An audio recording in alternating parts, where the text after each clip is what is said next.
Bushcraft 412, and we're going to do a video here on the Wilderness Survival Knife.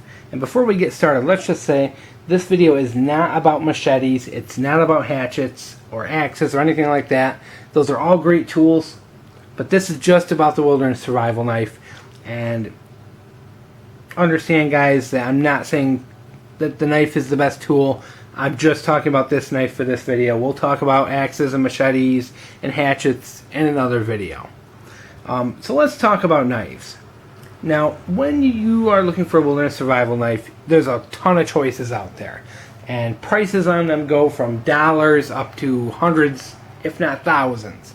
And making that choice is very difficult. So I want to kind of give you kind of a ground up talk about knives and what to look for when you're purchasing knives. And just do kind of a quick show and tell on some of these bad boys.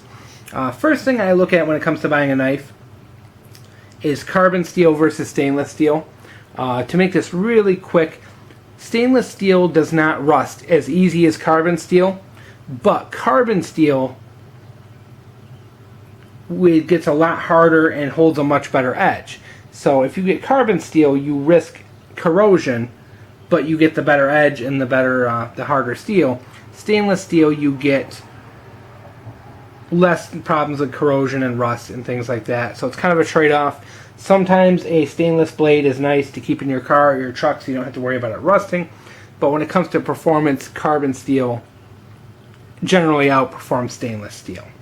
So when you're picking them out, decide what you're using the knife for and whether you want that extra performance or the resistance to corrosion, and use that to make your decision.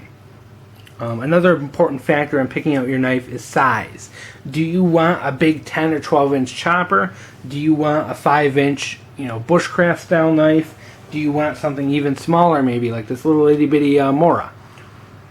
Size is up to you. You have to decide based on how much room you have, how much weight you can handle, where you're going, what you're doing, what part of the world you live in. So size is it's an opinion. I personally like a larger 10-12 inch knife. Barring that, I do prefer, a 5 to 7 inch knife. I like the bigger size. I like to process wood. I would rather have too big a knife than too small a knife. But a lot of people disagree. For most people, this is perfectly, this is great for most people, and they'll never need any more. And there's nothing wrong with that. But my preference, I like the bigger. Size really depends on what you're doing. People typically recommend a 4 to 8 inch knife when it comes to wilderness survival. I'm more like a 5 to 10 inch, kind of recommendation, but that's just me, I actually go in the woods, unlike a lot of people who just give advice on the armchair.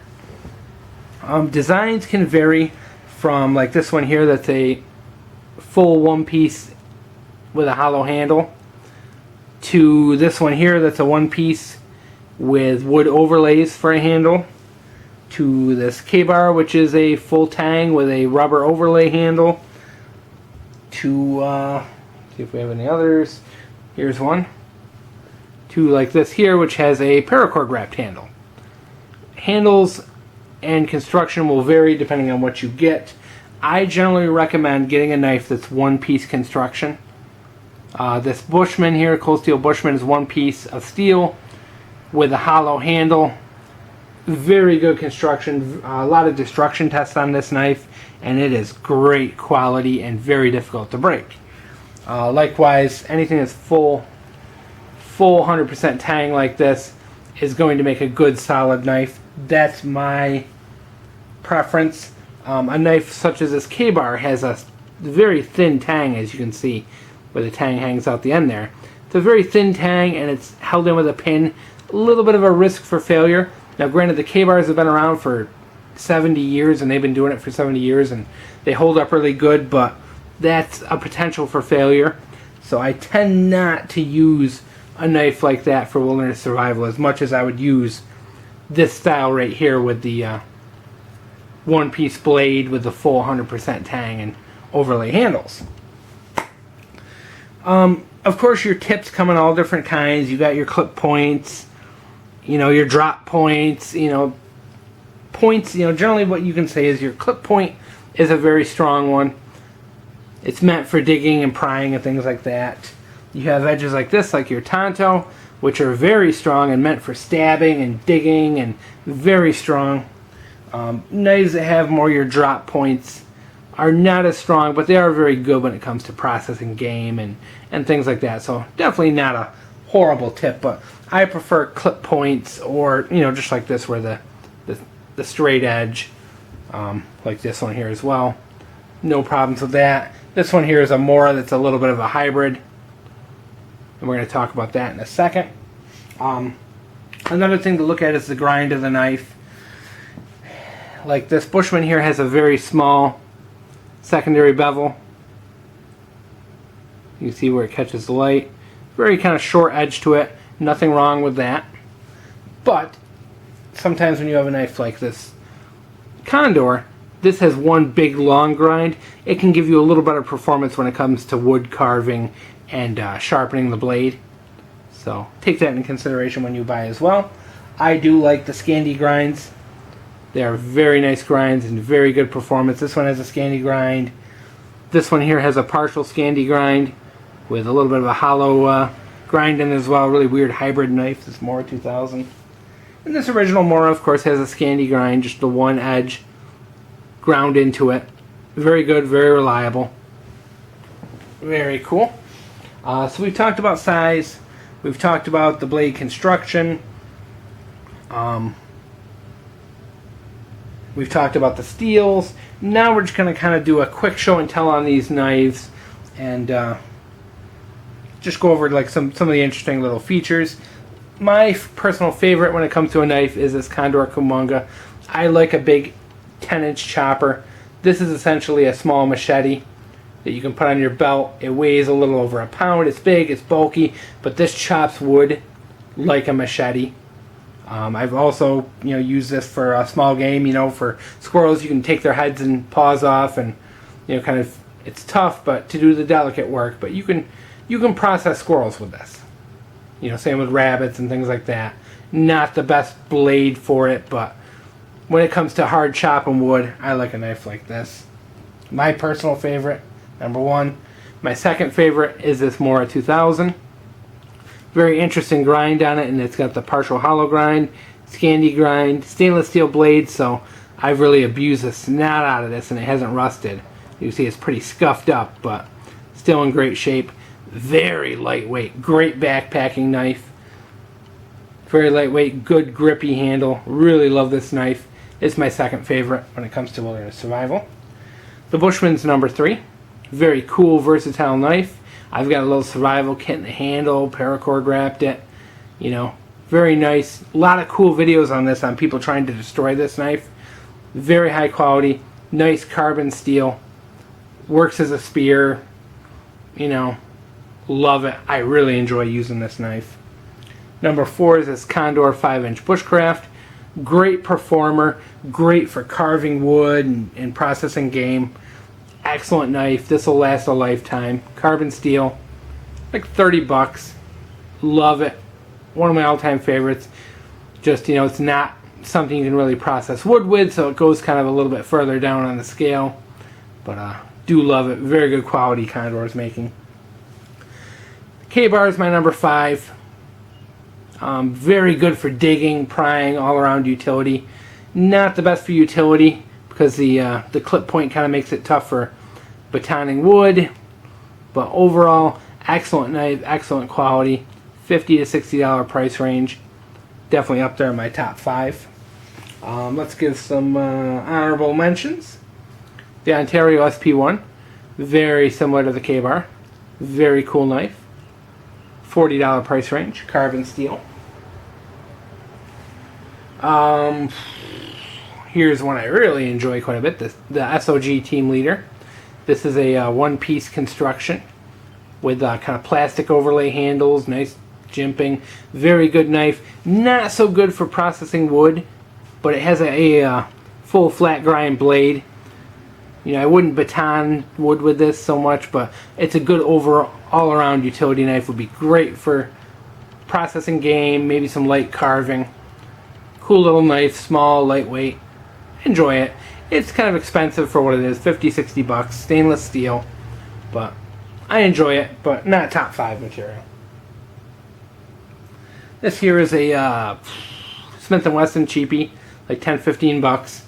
It'll do the job. It's not the best, but it's a nice, cheap stainless steel beater with a nice drop point. I enjoy that quite a bit. And serrations are something you want to consider as well. You know, the only way you're going to know whether you like serrations or not is to get out and use them and decide whether you like them or not. I only have a couple knives that are serrated. Not my favorite because I don't cut a lot of synthetics out in the wilderness. Cold Steel GI Tonto. Nice $20 brick of a knife. Big, heavy, not the best for wilderness survival, but that's why it's not in the top 5. But great value carbon steel knife. Good utility all around, digging, prying, you know, maybe some batoning. You can do a lot with this knife. Gerber Warrant, the little baby brother. Stainless steel, basically a smaller version. Not as good a deal. It's like 25 bucks for this little thing, but good knife, aluminum scales. I enjoy it, but not top 5 material. Classic Mora, one of the most popular knives ever to be made. Excellent little knives, great lightweight. They never seem to fail. They sharpen up and hold an amazing edge, and it seems like they just hold an edge forever too. Great, amazing $15 knives. You know, I recommend everybody have one of these. At least one. You know, some people have more. I've definitely met people who have 5 and 10 of these bad boys. Can't go wrong buying a Mora. I've got 2. You know, one made it into the top 5, but just these standard ones. A little too small for my liking. I like the bigger knives. Next, Extreme Budget. This is a cheap little like $2 flea market knife. Use this extensively for fishing and hunting and camping, and man, just never seems to fail. These just one-piece knives with the paracord handle. There's nothing that can break. There's nothing that can go wrong. It's cheap steel, but you know, if you got a sharpening stone with you, it's not that big a deal. You know, if this is all you can afford, is this on a sharpening stone, you'll do fine out in the woods. No big deal. You know, the snobbery runs deep in the world of knives, and this $2 knife could save your life. Why not? If you see them at the flea markets, pick 1 or 2 up. Just make sure you got a sharpening stone, because it's cheap steel. It will not stay sharp forever. Here's another cheapo, M-Tech. $10 kind of a clip point Bowie style knife. I like it because it's one piece, you know. It's never going to fail on you. With the handle overlays, even if it rips, or breaks, you just wrap it up in a shirt, wrap it up in paracord, and get back to chopping. Also, you know, it's cheap 440 steel. It's not going to hold the best edge, but, you know, that's fine. You got a sharpening stone. This will make an amazing wilderness survival knife if you're willing to put in the extra effort to keep it sharp. Here's another one, neat little design I like. I use this actually quite a bit. It's a Schrade, like 6-inch camp knife. It's actually a really nice small chopper. It's great for like delimbing trees and things like that. It's not the best. It's kind of awkward. It's got a fantastic handle. That handle is one of the best handles on a knife I've ever felt. $15, $16 knife. Neat little shape. It's not your usual typical knife, but I can live with that. I really enjoy this one. Not top 5 by any means, but cool little $15 knife. I use it quite a bit. So there you go, guys. Wilderness survival knives. Top 5 there in front of you.